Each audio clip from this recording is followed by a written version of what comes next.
Bonjour chers internautes Actuvision, c'est un médecin docteur Omar Konaté, directeur clinique médicale Cœur Marie. Je suis médecin généraliste, médecin du travail, donc tey man ma ñëw pour fàttaliku leen tuuti benn feebar boo xam ne siiw na au Sénégal, ça touche 3,4% de la population.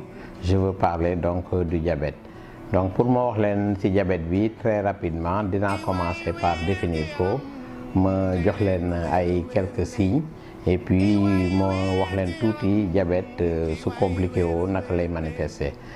Donc pour définir diabète déjà dañuy wax ne que ne diabète c'est un état d'hyperglycémie chronique. État d'hyperglycémie chronique. Donc hyperglycémie ça veut dire que suukar bi yéeg na trop ci deret bi, chronique c'est-à-dire yàgg na. Donc toujours donc ci définition bi dañuy am ñaari façon diabète moom mooy diabète de type 1, diabète de type 2. Diabète de type 1 moom mooy diabète du sujet jeune, donc en général dañ koy am avant 30 ans. Et diabète du type 2 moom mooy diabète donc bi nga xam ne moom moo gën a siiw moom moo gën a bare moom mooy diabètu sujet âgé yi. Donc diabète en général manifestation bi dañ koy résumer si li nga xam ne moom la ñuy wax ne que ne on appelle ça un syndrome cardinal. Syndrome cardinal ça veut dire que ñeenti signes la, cardinal 4 signes. Donc 4 signes yi polyuro, polydipsie, polyphagie et amaigrissement.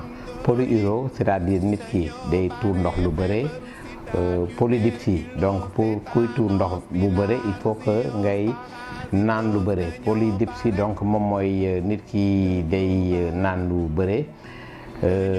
Polyphagie c'est-à-dire day lekk également lu bëre, day lekk lu bëre. Et paradoxalement foofu la quatrième signe bi di intervenir, paradoxalement donc dañuy am un amaigrissement. Donc essentiellement donc loolu moom mooy signe u diabète, que ce soit dans le diabète de type 1 ou bien le diabète donc de type 2. Diabète dafa nekk feebar boo xam ne dafa bari ay complications et ci complications yi nga xam ne moom moo gën a moom la ñuy gën a jànkonte, moom la ñuy gën a gis am na ci benn boo xam ne on appelle ça l'hypoglycémie. C'est une complication qui est grave, qui peut être mortelle. Hypoglycémie moom mooy day survenir surtout chez les diabétiques de type 1 mooy ñi nga xam ne dañuy jël insuline. Donc su ñu jëlee insuline bi lu bëree rek suukar bi mën na wàcc et su wàccee yenn wàcc yi donc day am ay manifestations donc on appelle donc l'hypoglycémie. Yeneen complications yi c'est surtout en rapport ak les organes.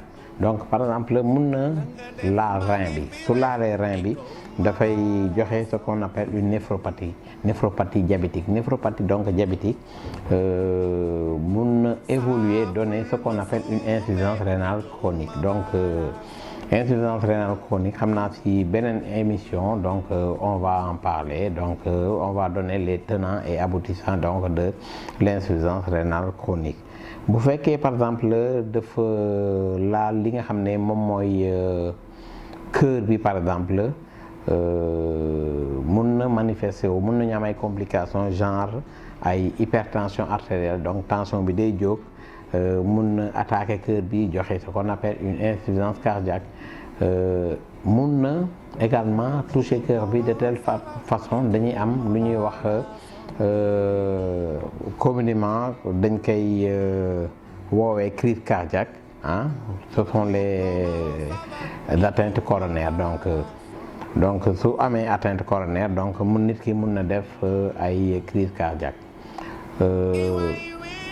Beneen organe boo xam ne diabète bi mun na ko laal en général mun na nekk par exemple le cerveau.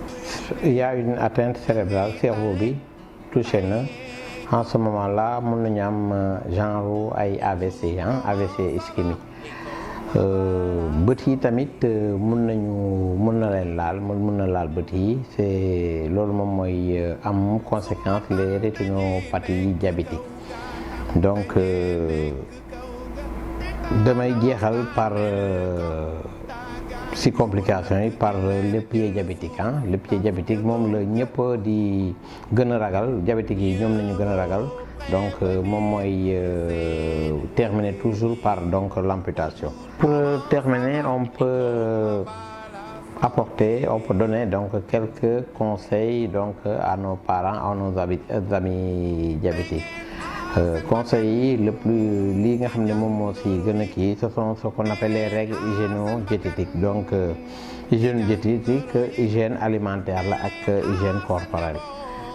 Seen médicaments yi nañ koy jël comme niñ leen ko prescrire et puis surtout nañu am une activité sportive.